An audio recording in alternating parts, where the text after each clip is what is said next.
Umra safariga kelmoqchi bo'lganlarga kichkinagina tavsiyalarimni aytib o'tmoqchiman. Birinchi navbatda o'zingizlar uchun qulay bo'lgan kiyimlardan olinglar. Noqulay kiyimlarda bo'lsanglar, ibodat vaqtida xayolinglar buziladi va o'zingizlar ham xijolat bo'lasizlar. Qulay oyoq kiyim bo'lishi shart ekan. Noqulay oyoq kiyimda ziyoratlar vaqtida qiynalar ekansiz. Ziyoratlar vaqtida juda ham ko'p yurilar ekan, shu sababli qiyin bo'lar ekan. Aytgancha, yengil ustibosh ham olinglar. Bomdod namozi vaqtida havo harorati biroz salqinroq bo'lar ekan. Umra amallarini bajarishda kerak bo'ladigan duolarni yodlab olishingiz kerak yoki o'zingiz uchun daftar, bloknotga yozib oling. Hayajonlanganingizda yodlagan duolaringiz ham esingizdan chiqib qolishi mumkin ekan.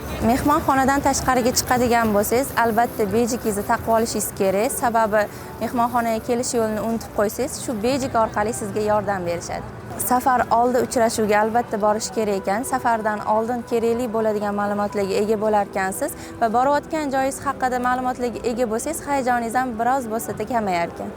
Eng asosiy tavsiya umra operatori tanlashda adashmang.